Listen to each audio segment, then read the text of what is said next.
जय हिंद विद्यार्थी मित्रांनो. आज आपण उष्णता हा घटक पाहणार आहोत. आपल्याला माहित आहे उष्णता ही एक ऊर्जा आहे. ऊर्जा म्हणजे काय तर कार्य करण्याची क्षमता असं आपण ऊर्जेला म्हणत असतो. एका प्रकारच्या ऊर्जेचं रूपांतर दुसऱ्या प्रकारच्या ऊर्जेमध्ये केलं जाऊ शकतं आणि विश्वातील एकूण ऊर्जा ही सदैव स्थिर असते. हा ऊर्जा अक्षयतेचा नियम आपल्याला माहित आहे. या विश्वातील एका प्रकारच्या ऊर्जेचं रूपांतर दुसऱ्या प्रकारच्या ऊर्जेत केलं जाऊ शकतं. ऊर्जा निर्माणही करता येत नाही आणि ऊर्जा नष्टही करता येत नाही. म्हणून विश्वातील एकूण ऊर्जा ही सदैव स्थिर असते. उष्णता ही एक ऊर्जा आहे आणि या उष्णते ऊर्जेचं सुद्धा रूपांतर एका ऊर्जेतून दुसऱ्या ऊर्जेत केलं जातं. उदाहरणार्थ सूर्यप्रकाशापासून जी उष्णता ऊर्जा मिळते त्या वनस्पती वापरतात आणि त्याचं रूपांतर रासायनिक ऊर्जेमध्ये करतात. म्हणजे एका प्रकारच्या ऊर्जेचं रूपांतर दुसऱ्या प्रकारच्या ऊर्जेमध्ये होऊ शकतं. आता हे ऊर्जेचं रूप आहे हे पाहिल्यानंतर या उष्णता ऊर्जेचं संक्रमण म्हणजे एका ठिकाणाहून दुसऱ्या ठिकाणी जाणं याला आपण संक्रमण म्हणतो. तर ही उष्णता सुद्धा एका ठिकाणाहून दुसऱ्या ठिकाणी जाते. तर ती कोणकोणत्या पद्धतीने जाते तर पहिला प्रकार आहे वहन. वहनाने उष्णता ही ऊर्जा एका ठिकाणाहून दुसऱ्या ठिकाणी जाते. अभिसरण, अभिसरणाने उष्णता ऊर्जा ही एका ठिकाणाहून दुसऱ्या ठिकाणी जाते. आणि प्रारण किंवा यालाच उत्सर्जन असंही म्हणतात. तर या उत्सर्जनाने सुद्धा उष्णता ऊर्जा एका ठिकाणाहून दुसऱ्या ठिकाणी जाते. आता नंबर 1 ला आपण पाहू वहन म्हणजे काय. पहा, वहन हे उष्णतेच्या संक्रमणाचा पहिला प्रकार आहे. वहन हे माध्यमाशिवाय होत नाही. वहन हे माध्यम असेल तरच होत असते आणि ते सुद्धा स्थायू माध्यम वहनासाठी आवश्यक असते. याचाच अर्थ स्थायू पदार्थातूनच उष्णतेचे वहन होते. पण तरी सुद्धा सर्व स्थायू पदार्थातून उष्णतेचे वहन होत नाही. काही स्थायू पदार्थातून उष्णतेचे वहन होते. ज्या स्थायू पदार्थातून उष्णता एका ठिकाणाहून दुसऱ्या ठिकाणी जाते त्याला आपण उष्णतेचे सुवाहक म्हणतो. तर ज्या स्थायू पदार्थातून उष्णता एका ठिकाणाहून दुसऱ्या ठिकाणी जाऊ शकत नाही त्याला आपण उष्णतेचे दुर्वाहक असे म्हणतो. तर उष्णतेचं वहन हे माध्यमाशिवाय होत नाही आणि ते सुद्धा स्थायू माध्यम किंवा घन माध्यम असणं अत्यंत आवश्यक असतं. आता या ठिकाणी जवळपास सर्व धातू उष्णतेचे सुवाहक आहेत. लोखंड असेल, ॲल्युमिनियम असेल, चांदी असेल, सोने असेल, तांबे असेल यासारखे जे धातू आहेत ते उष्णतेचे सुवाहक आहेत आणि यांच्यातून उष्णतेचं वहन सहज होऊ शकतं. एक प्रयोग आपण पाहूयात. 3 धातूच्या पट्ट्या आपण या ठिकाणी घेतलेल्या आहेत.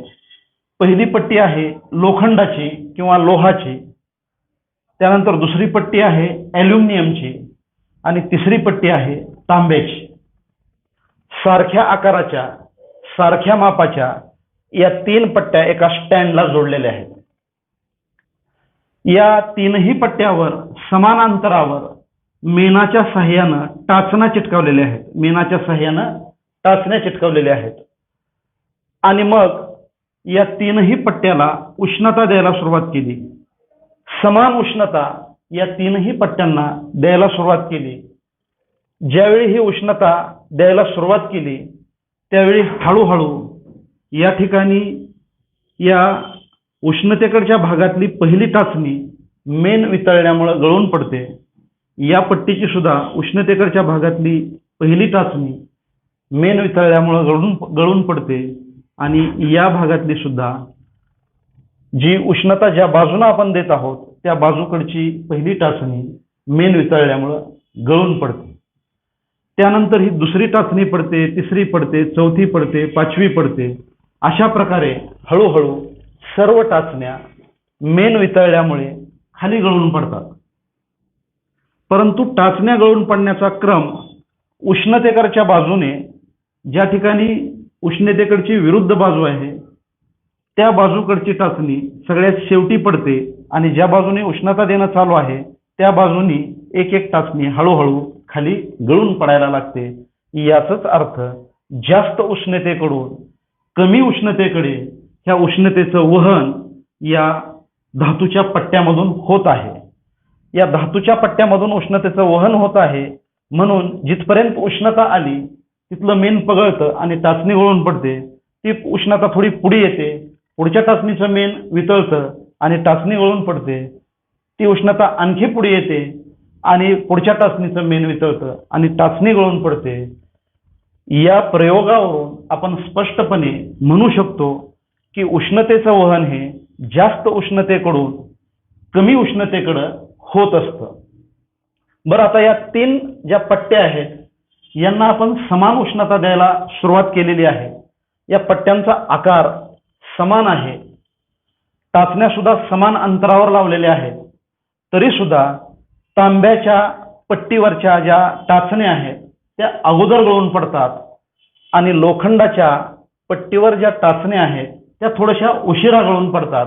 याच्यावरून उष्णतेचं वहन लोखंडापेक्षा तांब्यामध्ये जास्त वेगाने होते आणि तांब्यापेक्षा थोडासा कमी वेग ॲल्युमिनियममध्ये असतो आणि ॲल्युमिनियमपेक्षा थोडासा कमी वेग हा लोखंडामध्ये असतो.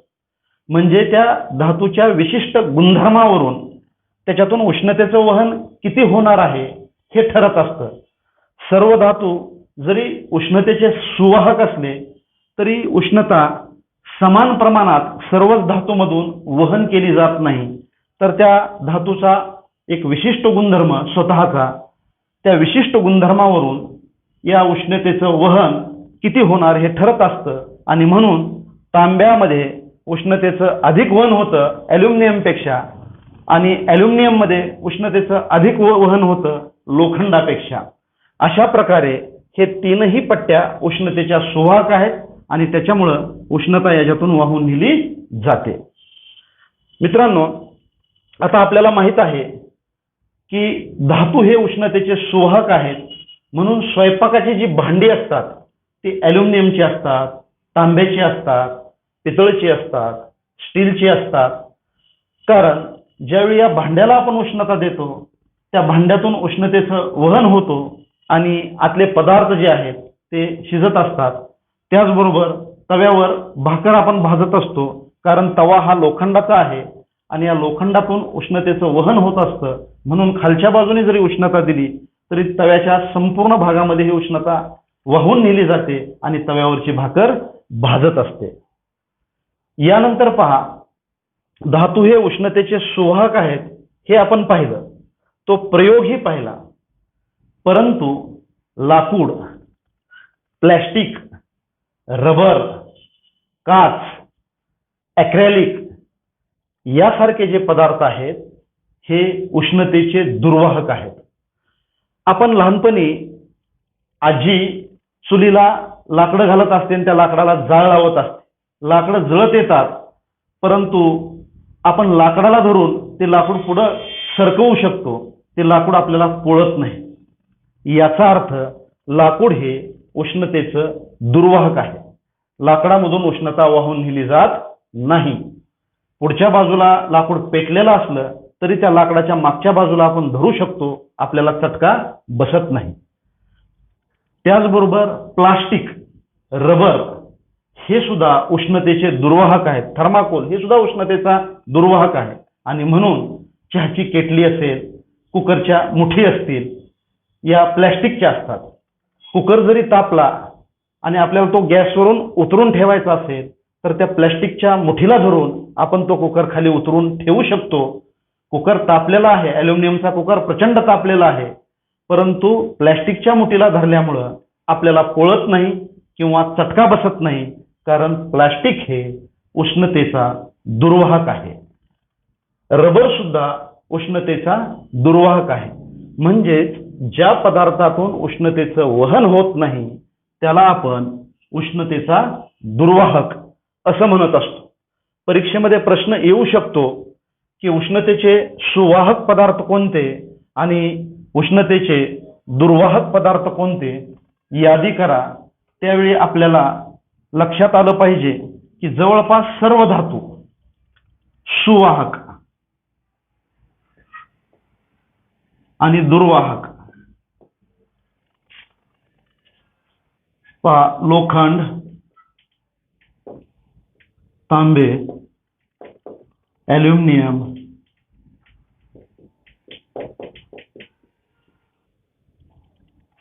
सोने,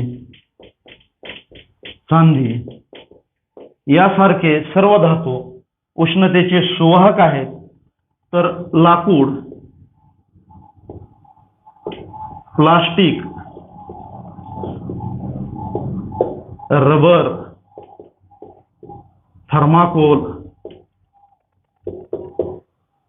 ॲक्रेलिक यासारखे पदार्थ उष्णतेचे दुर्वाहक आहेत. द्रव पदार्थ सुद्धा उष्णतेचे दुर्वाहक असतात आणि वायू पदार्थ सुद्धा उष्णतेचे दुर्वाहक असतात. कारण उष्णतेचं वहन हे फक्त स्थायू पदार्थातून होत असतं. म्हणून वायू आणि द्रव पदार्थ हे उष्णतेचे दुर्वाहक असतात. अशा पद्धतीनं उष्णतेचे सुवाहक पदार्थ कोणते आणि उष्णतेचे दुर्वाहक पदार्थ कोणते जर आपल्याला विचारलं तर सांगता आलं पाहिजे. पक्षी हिवाळ्यामध्ये सारखे पंख फडकडून हवा आत भरण्याचा प्रयत्न करतात. याचं कारण आहे, ज्यावेळी हवा पंखामध्ये घेतल्या जाते त्यावेळी हवा ही उष्णतेची दुर्वाहक असते आणि म्हणून पक्ष्याच्या शरीरातली उष्णता बाहेर जात नाही व त्यांना ऊब जाणवते, उबदारपणा जाणवतो. म्हणून पक्षी हिवाळ्यामध्ये जास्तीत जास्त हवा पंखामध्ये भरण्याचा प्रयत्न करत असतात. अशा प्रकारे लाकूड, प्लास्टिक, रबर, थर्माकोल, ॲक्रेलिक, द्रव पदार्थ आणि वायू पदार्थ हे उष्णतेचे दुर्वाहक आहेत. आता आपण पाहिलं की वहन होण्यास द्रवातून किंवा वायूमधून वहन होत नाही. मग द्रव पदार्थामध्ये उष्णता एका ठिकाणाहून दुसऱ्या ठिकाणी जाते कशी? तर या ठिकाणी पहा, आपण एक चंचू पात्र घेतलेलं आहे. चंचू पात्रामध्ये पाणी टाकलं अर्ध्यापेक्षा जास्त आणि त्याच्यामध्ये पोटॅशियम परमॅंगनेटचे खडे टाकले आणि या चंचू पात्राला तिवईवर ठेवलं आणि खालून उष्णता द्यायला सुरुवात केली. काही वेळाने आपलं असं लक्षात येतं की जांभळ्या कलरचे जे प्रवाह आहेत, बुडबुडे आहेत, ते वरच्या दिशेने यायला लागलेले आहेत. जांभळ्या कलरचे प्रवाह जे आहेत ते वरच्या दिशेने वहन त्याचं म्हणजे वरच्या दिशेने यायला सुरू झालेत, ऊर्ध्व दिशेने. खालच्या बाजूने उष्णता आहे. उष्णतेमुळं या चंचू पात्रातल्या बुडाचा ज्या भागाला उष्णता मिळाली त्या भागाचा द्रव तापतो आणि तापलेल्या द्रवाची घनता कमी होते आणि घनता कमी झाली की हा तापलेला द्रव किंवा तापलेलं पाणी वरच्या बाजूला यायला लागतं आणि जे जास्त घनतेचं पाणी ते खालच्या बाजूला जायला लागतं. हा अभिसरण प्रवाह या द्रव पदार्थामध्ये सुरू होतं. कमी घनतेचं पाणी वर येणं आणि जास्त घनतेचं पाणी खाली जाणं, पुन्हा कमी घनतेचं पाणी तापल्यामुळं वर येणं आणि जास्त घनतेचं वरचं थंड पाणी खाली जाणं, असा अभिसरणाचा प्रवाह या उष्णतेमुळे द्रव पदार्थामध्ये निर्माण होतो आणि म्हणून त्या चंचू पात्रातला संपूर्ण द्रव काही वेळानंतर तापायला सुरुवात होते किंवा तापतो. आपल्या लक्षात आलं असेल की आपण एखाद्या कुकरमध्ये पाणी जर ठेवलं तर फक्त तळाकडचाच पाण्याचा भाग तापतो असं होत नाही, तर ते संपूर्ण कुकरमधलं पाणी तापतं आणि म्हणून मधलं अन्न शिजतं. अभिसरण प्रवाह, खालचं पाणी गरम होतं, त्याची घनता कमी होते आणि ते वरच्या बाजूला येतं. वरचं पाणी थंड असतं, त्याची घनता जास्त असते, ते खालच्या बाजूला जातं. ते खाली गेल्यानंतर ते तापतं, त्याची घनता कमी होते, पुन्हा ते वर येतं आणि ह्या अभिसरण प्रवाहामुळे संपूर्ण द्रव त्या भांड्यामधला तापतो. म्हणजेच द्रव पदार्थ अभिसरणामुळं या ठिकाणी तापत असतात. तर अभिसरण प्रवाह किंवा उष्णतेचं अभिसरण होण्यासाठी माध्यमाची आवश्यकता असते, परंतु स्थायू माध्यमामध्ये उष्णतेचं अभिसरण होत नाही. तर उष्णतेचं अभिसरण होण्यासाठी द्रव किंवा वायू माध्यम असणं अत्यंत गरजेचं असतं. पहा मित्रांनो, वायू माध्यमामध्ये या बाजूला समुद्र आहे आणि इथं जमीन आहे हे समुद्र आणि या बाजूला जमीन आहे. दिवसा जमीन जास्त तापते आणि मग जमिनीलगतची हवा हलकी होते आणि ती वर जाते. जमिनीलगतची हवा हलकी होते आणि ती वर जाते आणि मग समुद्र जमिनीच्या तुलनेत कमी तापलेला असतो. या समुद्रावरची जड हवा या भागामध्ये यायला लागते. म्हणजेच हवा तापते जमिनीलगतची, ती हलकी होते, त्याची घनता कमी होते आणि ती वर जाते. जड हवा ही रिकामी जागा भरून काढते आणि याच्यामुळे वारे निर्माण होतात, वारे वाहू लागतात. हे वायू पदार्थाचे किंवा हवेचे अभिसरण प्रवाह असतात. तापमानातील फरकामुळे वारे वाहू लागतात किंवा हवा वाहू लागते. अधिक घनतेकडून कमी घनतेकडे हे हवेचे प्रवाह सुरू होतात. म्हणजेच वायू पदार्थामध्ये सुद्धा उष्णतेचं एका ठिकाणाहून दुसऱ्या ठिकाणी जाणं म्हणजे संक्रमण होत असतं, परंतु ते अभिसरण प्रवाहामुळे होत असतं. आणि द्रव पदार्थामध्ये सुद्धा उष्णतेचं संक्रमण होत असतं, ते सुद्धा अभिसरण प्रवाहामुळे होत असतं. हे आपण या ठिकाणी पाहिलेलं आहे. तापमानात फरक झाला की वारे वाहू लागतात, म्हणजेच हवेचे अभिसरण प्रवाह तयार होऊ लागतात. मित्रांनो, आता आपण पाहिलं की द्रव पदार्थाच्या बुडाला उष्णता दिली, खालच्या बाजूला उष्णता दिली तरच अभिसरण प्रवाह निर्माण होतात. वरच्या बाजूला उष्णता दिली तर अभिसरण प्रवाह निर्माण होत नाहीत.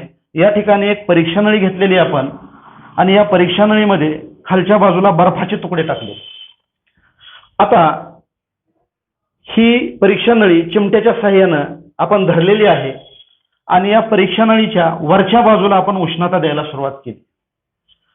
आता आपल्याला असं वाटेल की हे वरच्या बाजूला उष्णता दिल्यामुळं या ठिकाणी हे पाणी गरम होईल आणि ह्या परीक्षा नळीमधला बर्फ आहे बुडातला तो वितळेल, परंतु असं होत नाही. वरच्या बाजूला उष्णता दिल्यामुळं वरच्याच पाण्याची घनता कमी होते आणि कमी घनतेचं पाणी खालच्या बाजूला येऊ शकत नाही.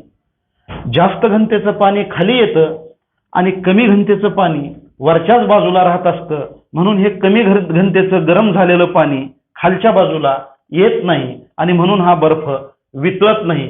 कारण खालचं पाणी थंडच आहे आणि वरच्या बाजूला ज्या ठिकाणी या द्रव पदार्थाला उष्णता देणं चालू आहे ते पाणी मात्र गरम होत आहे.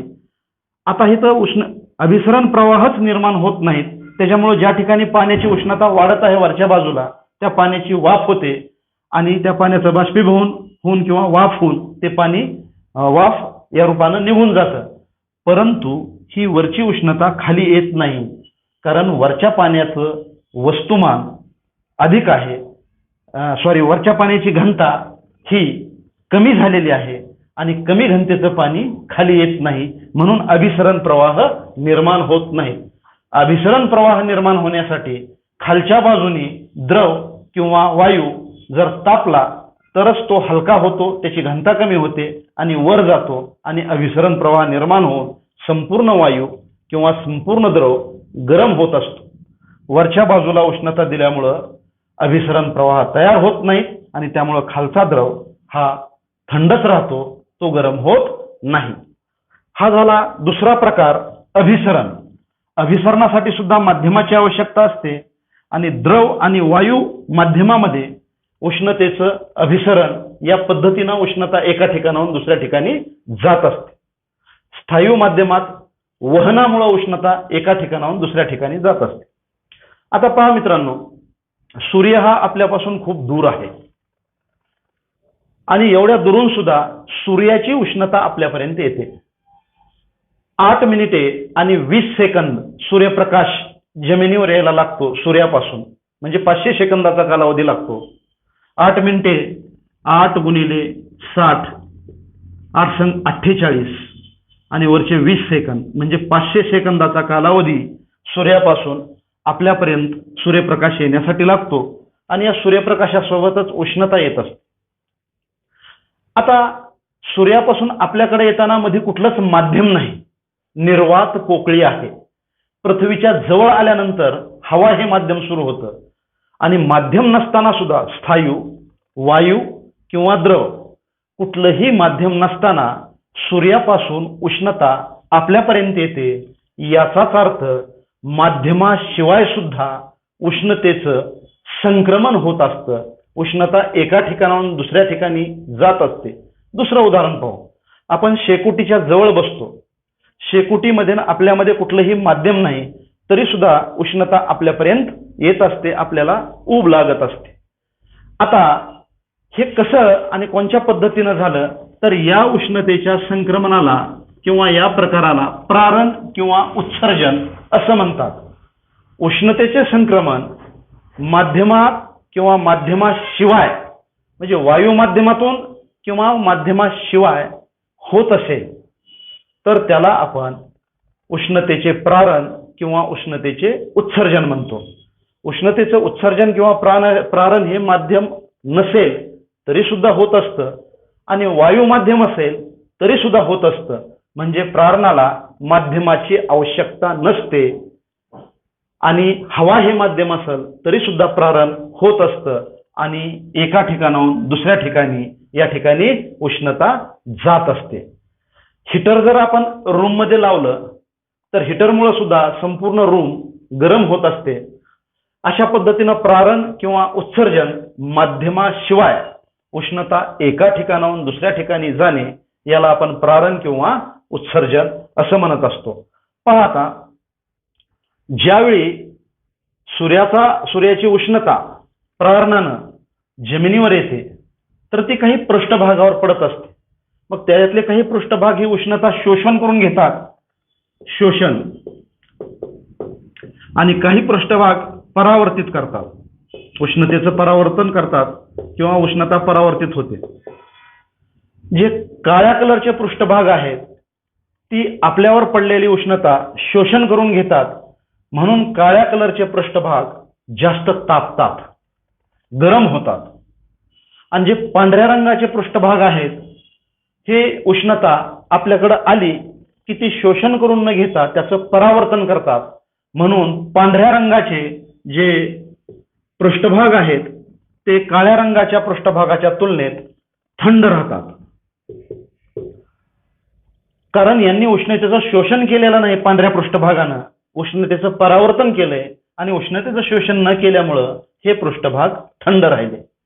याच कारणामुळे उन्हाळ्याच्या दिवसामध्ये काळे किंवा डार्क कलरचे कपडे जर आपण वापरले तर आपल्याला जास्त गरमी वाटायला लागते, आणि आपण जर पांढऱ्या रंगाचे कपडे वापरले तर हे आपले पांढऱ्या रंगाचे कपडे उष्णतेचं परावर्तन करतात, म्हणून आपल्याला जास्त गरमी जाणवत नाही.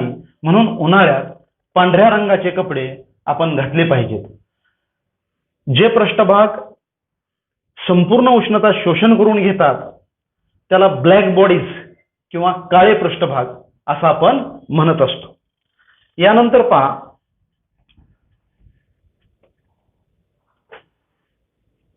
बरेचसे प्राणी रात्री पाहू शकतात, बरेचसे पक्षी रात्री पाहू शकतात.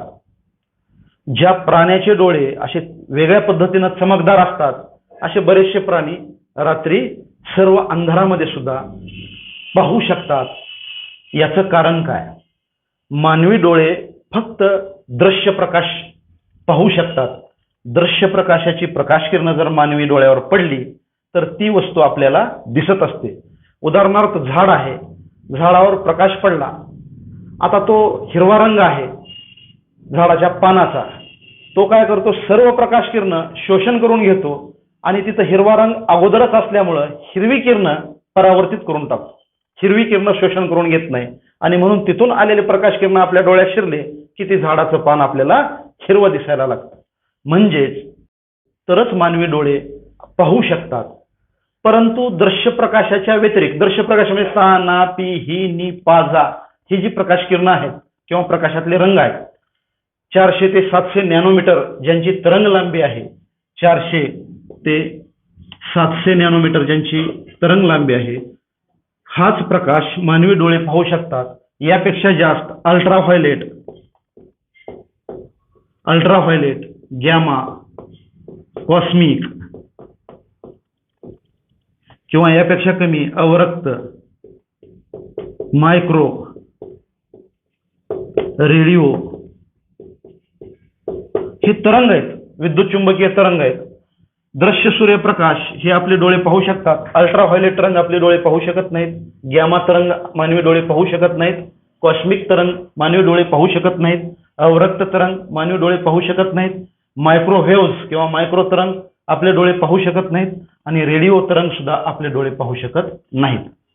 परंतु जे प्राणी रात्री बघू शकतात किंवा त्यांना रात्री दिसतं प्राणी आणि पक्षी, हे प्राणी आणि पक्षी अवरक्त तरंग पाहू शकतात. प्रत्येक सजीव वस्तूपासून हे अवरक्त तरंग प्रारणाने बाहेर पडत असतात. प्रत्येक सजीव वस्तू, या प्रत्येक सजीव वस्तूपासून हे बाहेर पडणारे वनस्पती असेल किंवा प्राणी पक्षी असतील, अवरक्त तरंग जे प्राणी पाहू शकतात त्यांना रात्री दिसत असतं. मानवी डोळे हे अवरक्त तरंग पाहू शकत नाहीत, म्हणून इन्फ्रारेड तरंग याला म्हणायचं, म्हणून माणसाला रात्री दिसत नाही. परंतु मानवाने अवरक्त तरंगाचे कॅमेरे तयार केलेले आहेत.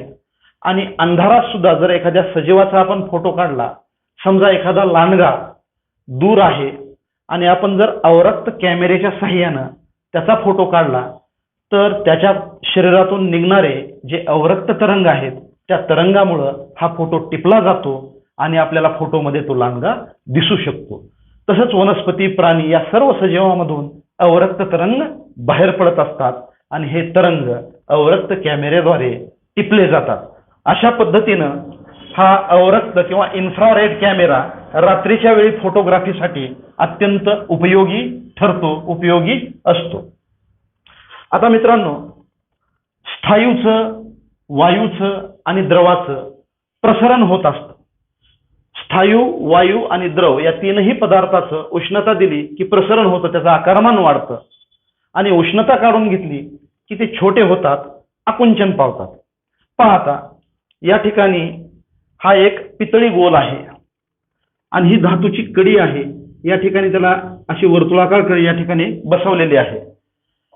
हा धातूचा गोल जर या पोकळ कडीमधून घातला तर तो सरळ खाली जातो, सरळ खाली जातो. आता हा धातूचा गोल आपण बाहेर काढला आणि याला उष्णता दिली, तापवलं. काही वेळ उष्णता दिल्यानंतर हा धातूचा गोल पुन्हा त्याच कडीवर जर ठेवला तर आता मात्र तो त्या कडीमधून खाली जात नाही. असं का होतं? तर धातूला किंवा स्थायूला उष्णता दिल्यामुळं त्याचं आकारमान वाढतं, म्हणजेच तो प्रसरण पावतो. आणि आकारमान वाढल्यामुळं त्या पूर्वीच्या गोलमधून तो खाली जात नाही, त्याचा आकार वाढल्यामुळं तो वरीच अडकतो. या प्रयोगावरून आपण सांगू शकतो की धातूला उष्णता दिल्यानंतर धातू प्रसरण पावतात. हा पितळाचा गोल असेल, लोखंडाचा गोल असेल, सोन्याचा गोल असेल, तांब्याचा गोल असेल, चांदीचा, ॲल्युमिनियमचा गोल असेल, त्याला जर उष्णता दिली तर त्याचं आकारमान वाढतं. आणि उष्णता जर काढून घेतली, कमी केली, तर त्याचं आकारमान कमी होतं. म्हणजेच धातू उष्णतेमुळे, उष्णता दिल्यामुळे प्रसरण पावतात आणि उष्णता काढून घेतल्यामुळं आकुंचन पावतात. आता हाच प्रयोग आपण द्रवाच्या बाबतीत करू. पहा, द्रव पदार्थ एक या ठिकाणी शंकुपात्र आपण घेतलेलं आहे आणि याच्यामध्ये पाणी भरलेलं आहे. पाणी भरल्यानंतर त्याच्यामध्ये एक नळी बसवलेली आहे काचेची आणि दुसरी एक तापमापी बसवलेली आहे. ज्यावेळी आपण या पाण्याला उष्णता द्यायला सुरुवात करतो त्यावेळी पाण्याची पातळी हळूहळू वाढत जाते. पाण्याची पातळी हळूहळू वाढत जाते. का वाढली पाण्याची पातळी? उष्णतेमुळं पाण्याचे जे कण आहेत त्यांचं आकारमान वाढतं. म्हणजे पाण्याचे कण प्रसरण पावतात आणि पाण्याचे कण प्रसरण पावल्यामुळं त्यांचं आकारमान वाढल्यामुळं पाण्याची पातळी वाढते. यावरून आपण सांगू शकतो की द्रव पदार्थाला उष्णता दिली असता द्रव पदार्थाचे आकारमान वाढते. पाण्याचा जो प्रयोग आहे तोच प्रयोग जर आपण दुधासोबत केला, दुधाला उष्णता दिली तर त्यातील छोट्या छोट्या कणाचं आकारमान वाढतं आणि आकारमान वाढल्यामुळं द्रव प्रसरण पावतो. यावरून आपण स्पष्टपणे सांगू शकतो की द्रव पदार्थाला जर उष्णता दिली तर द्रव पदार्थ प्रसरण पावतात आणि द्रव पदार्थातली उष्णता जर काढून घेतली तर द्रव पदार्थ आकुंचन पावतात. आता वायू पदार्थाच्या संदर्भात आपण हा प्रयोग करून बघू. वायू पदार्थ, एक बाटली घेतली,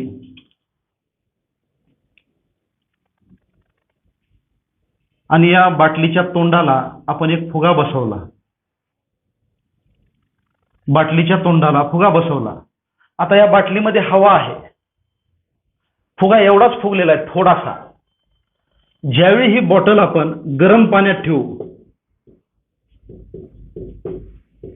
गरम पाण्यात जर बाटली ठेवली तर गरम या बाटलीमधली हवा ही प्रसरण पावते. हे कशावरून कळतं आपल्याला की ही हवा प्रसरण पावल्यामुळं वरच्या बाजूला येण्याचा प्रयत्न करते आणि फुग्याचा आकार मोठा होतो. फुग्याचा आकार मोठा का झाला? कारण बाटलीतल्या हवेचं आकारमान वाढलं. ती हवा आता बाटलीत मावत नाही आणि बाहेर पडण्याचा प्रयत्न करते आणि मग हे आकारमान वाढलेली हवा फुग्यामध्ये शिरते आणि फुगा मोठा होतो. याचाच अर्थ वायू पदार्थाला उष्णता दिली असता वायू पदार्थाचे कण मोठे होतात, प्रसरण पावतात आणि त्या वायू पदार्थाची उष्णता काढून घेतली असता वायू पदार्थाचं आकारमान किंवा कमी होतं, ते आकुंचन पावतात. अशा पद्धतीनं स्थायूला उष्णता दिली असता स्थायू पदार्थ प्रसरण पावतात, उष्णता काढून घेतली असता आकुंचन पावतात, लहान होतात. द्रवाला उष्णता दिली असता द्रव प्रसरण पावतो, उष्णता काढून घेतली असता द्रव पदार्थाचं आकुंचन होतं. आणि वायू पदार्थाला सुद्धा उष्णता दिली असता वायू पदार्थ प्रसरण पावतात आणि उष्णता काढून घेतली असता ते आकुंचन पावतात. हे आपण प्रयोगावरून सिद्ध केलेलं आहे. आता यानंतरचा घटक तो म्हणजे थर्मासमीटर किंवा थर्मास पॉट. हे या ठिकाणी आपल्याला पाहायचं आहे. तर काय आहे थर्मासपॉट? त्याला थर्मास फ्लास्क असं सुद्धा म्हणतो. त्याला ड्युआर फ्लास्क, जेम्स ड्युआर या शास्त्रज्ञानं याचा शोध लावला आहे. जेम्स ड्युआर हा स्वीडिश शास्त्रज्ञ होता. जेम्स ड्युआर या शास्त्रज्ञानं या थर्मास फ्लास्कचा शोध लावलेला आहे. पहा, उष्णता एका ठिकाणाहून दुसऱ्या ठिकाणी 3 पद्धतीनं जाते. एक वहन स्थायू पदार्थामध्ये, दुसरं अभिसरण वायू आणि द्रव पदार्थामध्ये आणि तिसरं प्रारण कुठलंही माध्यम नसताना. या 3 पद्धतीनं उष्णता एका ठिकाणाहून दुसऱ्या ठिकाणी जात असते. परंतु या थर्मास फ्लास्कमध्ये या 3ही पद्धतीनं उष्णतेचं होणारं संक्रमण थांबवलेलं असतं, टाळलेलं असतं आणि म्हणून या थर्मास फ्लास्कमधली उष्णता बाहेर जात नाही किंवा बाहेरची उष्णता थर्मास फ्लास्कमध्ये येत नाही. आणि त्यामुळं आतला पदार्थ जर थंड असेल तर थंडच राहतो, आतला पदार्थ जर गरम असेल तर गरमच राहतो. त्याची उष्णता कमी जास्त होत नाही. काही वेळेनंतर 2-3 तास 4 तासानंतर टोपणाकडच्या बाजूनं त्या ठिकाणी थोडीशी उष्णता कमी कमी व्हायला लागते आणि मग आतला गरम पदार्थ थोडा थंड व्हायला लागतो. परंतु अधिक काळ त्याची उष्णता आहे त्या स्थितीत ठेवली जाते. म्हणून दवाखान्यामध्ये पेशंटला दूध नेण्यासाठी, चहा नेण्यासाठी किंवा आपण दूर नोकरीसाठी जात असू आणि आपण घरून गरम डब्बा भरलाय, तो आपल्याला गरमच खायचा आहे, भाजी गरम राहायला पाहिजे, पोळ्या गरम राहायला पाहिजेत, त्याच्यासाठी असे थर्मास फ्लास्कचे ज्याच्यातून उष्णतेचं संक्रमण होत नाही असे डब्बे मार्केटमध्ये मिळतात. आणि या डब्यामध्ये जर आपण हे जेवण नेलं तर ते गरम राहतं. याचा शोध जेम्स ड्युआर या शास्त्रज्ञाने लावला आहे. म्हणून याला ड्युआर फ्लास्क असं सुद्धा म्हणतात. याची रचना आपण पाहूयात थोडक्यात. पहा,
पहा, या ठिकाणी आपल्या समोर थर्मास फ्लास्कचं चित्र काढलेलं आहे.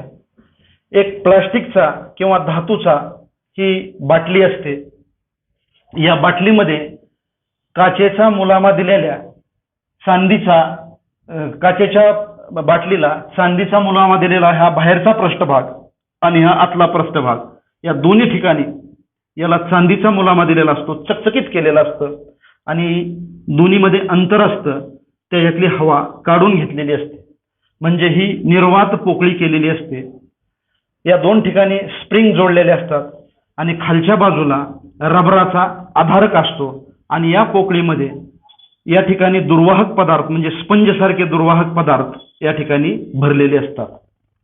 ज्यावेळी आपण याच्यामध्ये गरम किंवा थंड द्रव पदार्थ टाकतो त्यावेळी या गरम पदार्थामुळं ह्या शेजारचा हा बाटलीचा भाग हा तापतो आणि तापल्यानंतर ही उष्णता बाहेर जाण्याचा प्रयत्न करते, परंतु या ठिकाणी ही जी पोकळी आहे या पोकळीतली हवा काढून घेतलेली आहे.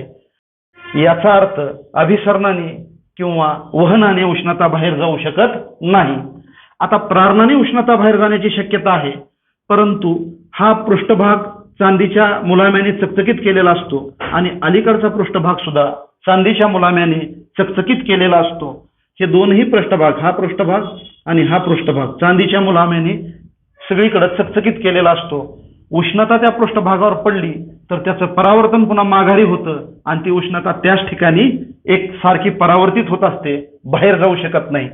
यानंतर थोडीफार उष्णता बाहेर जायचा प्रयत्न केला तर या ठिकाणी स्पंज सारख्या दुर्वाहक पदार्थ या बाटलीच्या पोकळीमध्ये भरलेले असतात आणि म्हणून उष्णता बाहेर जात नाही आणि बाहेरची उष्णता सुद्धा या थर्मास फ्लास्कमध्ये येत नाही. म्हणून या थर्मास फ्लास्कमध्ये जर द्रव पदार्थ गरम असेल तर तो गरमच राहतो आणि जर तो थंड असेल तर थंडच राहतो. त्याची उष्णता कमी किंवा अधिक होत नाही, परंतु जास्त कालावधी जर झाला तर या टोपणाकडच्या बाजूने ती उष्णता थोडीफार कमी होण्याची शक्यता असते आणि म्हणून थर्मास फ्लास्क हे अत्यंत उपयोगी उपकरण या ठिकाणी आपल्यासाठी आहे. गरम जेवण घेऊन जाण्यासाठी किंवा गरम पेय आहे त्या स्थितीत ठेवण्यासाठी किंवा थंड पेय आहे त्या स्थितीत ठेवण्यासाठी या थर्मास फ्लास्कचा उपयोग या ठिकाणी होत असतो. याचा शोध जेम्स ड्युआर या शास्त्रज्ञाने लावलेला असल्यामुळे याला ड्युआर फ्लास्क असंही म्हणतात. ड्युआर फ्लास्क असंही म्हटलं जातं, ड्युआर फ्लास्क. तर अशा पद्धतीनं उष्णता हा घटक या ठिकाणी आपला संपत आहे. या घटकात जर काही अडीअडचणी असतील तर आपल्या ग्रुपवर आपण विचारू शकता. यानंतर आपण भेटूयात नवीन घटकासह पुढच्या तासिकेला. जय हिंद.